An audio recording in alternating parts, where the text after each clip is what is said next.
শক্তি আমার সামনে দাঁড়িয়ে আছে। সবাইকে আসসালামু আলাইকুম। আমি কিন্তু আজকে অত্যন্ত অত্যন্ত খুশি। আপনারা খুশি না? আমার নেতা তারেক রহমানের সবাই কিন্তু অত্যন্ত খুশি। উনি কিন্তু জানেন, ওনার খবর হয়ে গেছে যে আজকে এই মধুপুর ধনবাড়ির স্বতন্ত্র প্রার্থী ছিল অ্যাডভোকেট মোহাম্মদ আলী। উনি ধানের পক্ষে, স্বপন ফকিরের পক্ষে ওনার সমস্ত নেতাকর্মীকে নিয়ে উনি ওনার নমিনেশন উইথড্র করেছেন, ওনার স্বতন্ত্র প্রার্থী হিসেবে উইথড্র করেছেন। এটা কিন্তু আমাদের গুলশান অফিস জানে এবং আমার নেতা তারেক রহমান সাহেবের নলেজে চলে গেছে। আমি ধন্যবাদ দিব আনোয়ারকে, ধন্যবাদ দিব বাবলুকে। তোমরা অ্যাডভোকেট মোহাম্মদ আলী সাহেবকে সহযোগিতা করেছো, সাহস জুগিয়েছো এবং সবসময় পাশে থেকে উপদেশ দিয়েছো। আজকে এই মোহাম্মদ আলী সাহেব যে সমর্থন দিয়েছে এবং আজকে যে আমাকে সাপোর্ট দিয়ে ওই স্বপ্ন থেকে বেরিয়ে এসছে, তার জন্য তোমাদের অনেক অবদান, তোমাদের ধন্যবাদ। এবং আমার সামনে যারা আছো তাদের অবদান, তোমাদের সহযোগিতা না থাকলে হয়তো বা মোহাম্মদ আলী সাহেব এত বড় একটা সিদ্ধান্ত নিতে পারতেন না। তোমাদের ধন্যবাদ, সবাইকে ধন্যবাদ। যারা আমরা ধানের শীষের রাজনীতি করি, তারা কি ধানের শীষের বাইরে রাজনীতি করা সম্ভব? 2001 সাল মনে নাই? তখন তো আনোয়ার আমার সাথে ছিল না? মনে আছে সে ভয়ঙ্কর দিনগুলি? আজকে কিন্তু আমরা এই যে একত্রিত হলাম, আজকে এই যে মিলন মেলা, আজকে আমরা এই মিলন মেলা দেখে মধুপুর ধনবাড়িবাসী অত্যন্ত খুশি হয়েছে। আমার কাছে খবর আসছে ফকির সাহেব আমাকে সাহস যোগাচ্ছে, আগামীতে ইনশাল্লাহ আপনার এই মিলন মেলা থেকেই দেখবেন ইনশাল্লাহ এই মধুপুর ধনবাড়িবাসী আপনাকে এমপি বানাবে। এটা অনেক বড় কথা না। এই যে আমার সামনে আপনারা যারা ছিলেন এই স্টেজে আজকে যারা নেতৃবৃন্দ আছেন, এই কাজটা না করলে কি এই কথাটা এলাকার জনগণ বলতো? 45 বছর অপেক্ষা করতে হচ্ছে আজকে ধানের শীষের বিজয়ের জন্য। আজকে কিন্তু লোকজনে বলে, জনগণ বলে ধানের শীষকে আর ঠেকানো যাবে না, বলে না? বলে কিন্তু কার জন্য? আজকে এই অ্যাডভোকেট মোহাম্মদ আলী এবং তার সাথে আনোয়ার, বাবলু সহ আমার ধনবাড়ির নেতৃবৃন্দ যারা আছেন সবার জন্য একটা সঠিক সিদ্ধান্ত সঠিক টাইমে হয়েছে। আজকে তার জন্য কিন্তু ধনবাড়ির মধুপুরের বাসী এই কথা বলতে পারছে। আজকে আমি এই কথা বলতে চাই, অনেকেই অনেক কথা বলেছেন এখানে। আমাদের মধ্যে মার্কা নিয়ে কিন্তু কোনো সিদ্ধান্তহীনতা ছিল না, ভুল বোঝাবুঝি ছিল না। হতেই পারে একটা জায়গায় কিন্তু আমরা 4টা 5টা 6টা করে কেই রাখি না, আছে কিন্তু সব জায়গায় আছে, সারা বাংলাদেশে আছে। ধনবাড়ি মধুপুর ছিল 2, 3, 4 জন ছিলাম আমরা। আবার একটা পর্যায়ে আমরা আমাদের তারেক রহমান সাহেবের সিদ্ধান্তের বিরুদ্ধে যারা যায় তারা কি ধানের শীষ করতে পারবে? এর জন্যই বলছি, আপনারা যে এত সুন্দর সিদ্ধান্ত নিয়েছেন ধানের শীষকে ভালোবেসে, আমি সত্যি অনেক খুশি হয়েছি। মনে রাখেন 2001 সালের আব্দুল কবুর মন্টু সাহেব ভুল সিদ্ধান্তের জন্য কিন্তু ওনার সাথে যারা ছিল, ওনার পিছনে যারা ছিল, তারা কিন্তু আর 2001-এর পরে কিন্তু আর বিএনপি রাজনীতি করতে পারে নাই। আজকে যদি এই মোহাম্মদ আলী সাহেব যদি এই সঠিক সিদ্ধান্ত না নিত, 12ই ফেব্রুয়ারি পরে আজকে আমার সামনে যারা আজকে ধানের শীষে এটুকুই বছর এই যে আমার সামনে আজকে হাত তুললাম, এরকম বড় বড় নেতা, এরকম ডেডিকেটেড নেতা, ধানের শীষের ডেডিকেটেড নেতা, যারা ধানের শীষের জন্য সারাটা জীবন কাটিয়ে দিয়েছে, এই ধানের শীষের জন্য যারা তারা জেল কেটেছে। একটু আগে আমার বললো ধানের কি বলে খেতে ঘুমাইছে, কলা বাগানে ঘুমাইছে, জেল কেটেছেন, মার খেয়েছেন, কত কিছু হয়েছে, কার জন্য? ধানের শীষের জন্য। তার বিরুদ্ধে যদি আজকে গিয়ে রাগ করে, গুসা করে, জেদ করে, যেটি হোক না কেন যদি করতেন, 12 ফেব্রুয়ারিতে আপনারা কি মুখ দেখাতে পারতেন? আপনারা তো আমি তো সকল পক্ষেই মাত্র, ধানের শীষের মালিক তো আমার নেতা তারেক বলছে, আমার নেত্রী প্রয়াত নেত্রী বেগম খালেদা জিয়া, নেতা জিয়াও আছে। 1991 সালে 80 আকবর ধানের শীষ পেয়েছিলেন, 96 সালে সালাম দাউদে পেয়েছিলেন, আর আমি পেয়েছি 2001 সালে। পার্টি চেঞ্জ হচ্ছে না, ধানের মালিক চেঞ্জ হচ্ছে, ধানের মালিক চেঞ্জ হচ্ছে না। আমরা তার জন্য রাজনীতি করি, আমার নেতা তারেক রহমান সাহেবের জন্য রাজনীতি করি, উনার পিছনে রাজনীতি করি। তার সিদ্ধান্তের বাইরে আমাদের কারো যাওয়া ঠিক হবে না। বড় বড় নেতাদের ভুল ধরতে হয় না। আমার এক মামা আছে, আপনারা তো নাম শুনে, জেনারেল খলিলুর রহমান, নান্দিনা বাড়ি। আমি একদিন কথায় কথা ওনার সাথে অনেক গল্প করছিলাম, আমার একদিন এক মুরব্বী নিয়ে সমালোচনা করছিলাম। উনি অনেকক্ষণ শোনার পরে বলে কি জানো, যে মুরব্বীদের ভুল ধরতে হয় না, মুরব্বীদের সিদ্ধান্তকে ভুল বলতে হয় না। আজকে আমার নেতা যে সিদ্ধান্ত নিবে সেই সিদ্ধান্তই সঠিক। আমি কি আমার নেত্রী বেগম খালেদা জিয়া আমাকে এখানে পাঠিয়েছে না? আমি কি নিজে এসেছি? না, আমার নেতা নেত্রীর সিদ্ধান্তের জন্য আমি মধুপুরে এসেছিলাম। আমার নেত্রীর একটা আমার প্রতি বিশ্বাস ছিল যে স্বপন ফকিরকে আমি যেখানে পাঠাই ও ওখানে কাজ করতে পারবে। এই বিশ্বাসটা ছিল বলে কিন্তু আমি মধুপুরে পাঠিয়েছিলাম। এবং আজকে 25টা বছর আপনাদের ছেড়ে যায়নি, কিন্তু ছেড়ে যাই নাই, রয়ে গেছি আজকে, এর বাইরে কখনো যায়নি। তো আমি বলতে চাই, সঠিক টাইমে সঠিক সিদ্ধান্ত আপনারা নিয়েছেন, তার জন্য ধন্যবাদ দিচ্ছি মোহাম্মদ আলী সাহেবকে, ধন্যবাদ দিচ্ছি আজকে আনোয়ার, পাবলু সহ যে নেতৃবৃন্দ আছেন সবাইকে। আগামী 12ই ফেব্রুয়ারি যে নির্বাচন হবে, সেই নির্বাচনে আপনাদেরকে জিতাতে হবে। শুধু আসলেন হলে হবে না, কিন্তু আমি কিন্তু খোঁজ নিব যে আপনারা কে কোথায় কিভাবে কাজ করছেন, আমাদের কি কাজ হবে। আমি একটু আগে কিন্তু আমাকে বাবলু বলেছে, আমাদের ইউনিয়ন পর্যায়ে যে নেতৃবৃন্দ আছে, আমাদের উপজেলায় যে নেতৃবৃন্দ আছে, তাদের সবাইকে বলবো সবাইকে বুকে নিয়ে নিতে, সবাইকে চেয়ারটা ছেড়ে দিতে, সবাইকে আদর করতে। তাহলে কিন্তু তাদের মধ্যে যে জড়তা একটা রয়ে গেছে, এই জড়তা আমাদেরই কাটাতে হবে। কিন্তু দায়িত্ব কিন্তু আমাদের অনেক বেশি দায়িত্ব। সুতরাং আমি অনুরোধ করব, আল্লাহর ওয়াস্তে আমাদের নেতাবৃন্দ করবো যে আমাদের সাথে যারা আজকে হাত মেলালেন, আজকে এই মিলন মেলায় যারা আসলো, তাদেরকে আমরা বুকে জড়িয়ে নিয়ে আদর করবো আমরা, যাতে তাদের মধ্যে কখনো কখনো কখনো মনে না হয় যে আমরা গান্ধীজিদের বাইরে কখনো এখন আছি। এই ফিলিংটা আমাদের দিতে হবে। তো আমি ইউনিয়ন পর্যায়ের নেতৃত্বকে বলবো, ইউনিয়ন পর্যায়ের নেতা যারা আছেন তাদের কাছে যেতে হবে, তাদেরকে আলিঙ্গন করতে হবে, তাদের আদর করতে হবে, ভালোবাসা দিতে হবে। আমি কিন্তু খোঁজ রাখবো প্রত্যেকটি ইউনিয়নে এবং উপজেলা পর্যায়ে এবং এই পৌর পর্যায়ে আমাদের বেশি কাজ করতে হবে। আজকে পরে যে নেতৃবৃন্দ আছে আমার জানি বা অনেকে আছেন, তাদেরকে বলছি তোমরা দয়া করে এমন কিছু করবা না যাতে আমি বিব্রত হই, এমন কিছু করবা না যাতে আমার নেতা বিব্রত হয়। সুতরাং এই দায়িত্ব কিন্তু তোমাদের ঘাড়ে আসলো। রাজনীতি শেষ কথা বলে কিছু নেই, ছোট বড় বলে কিছু নেই। আমরা সবাই ভাই সবাই আমরা ধানি সেজে রাজনীতি করি। আজকে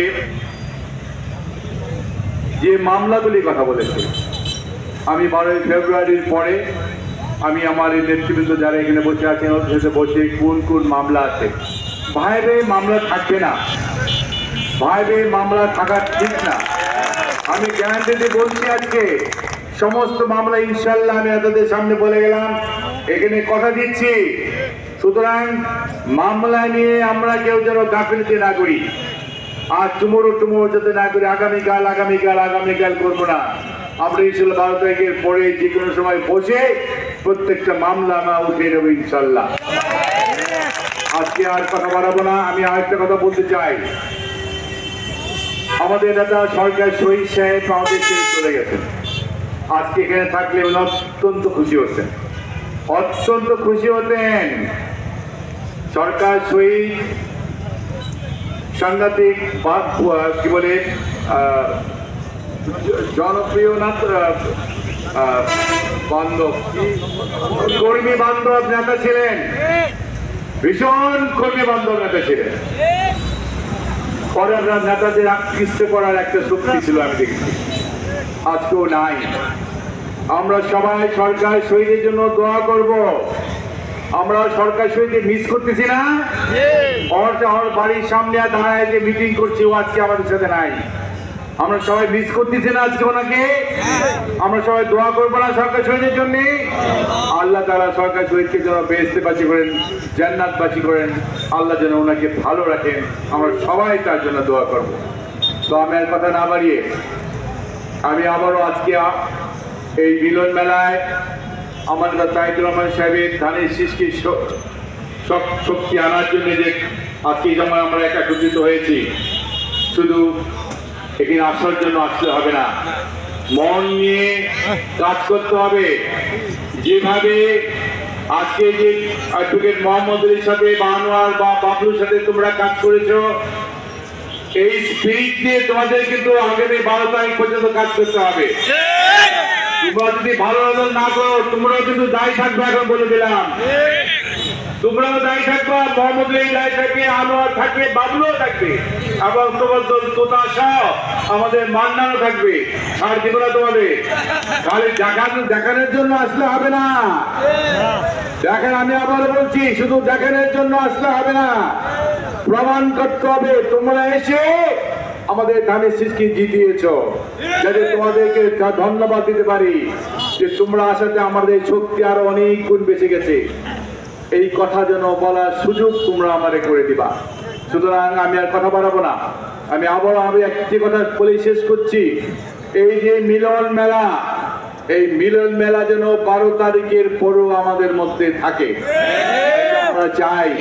এবং আমি সমস্ত নেতা কর্মীদের কাছে বলবো, এই মিলন মেলা রাখার জন্য আমাদেরকে যে সিদ্ধান্ত নিতে হয়, এবং কাজে যে কাজ করবে, যে চাঁদাবাজি করবে না, যে দখলবাজি করবে না, যে সালিশি করবে না, সেই কিন্তু নেতৃত্বে আসবে আগামীতে, বলে দিচ্ছি আমি।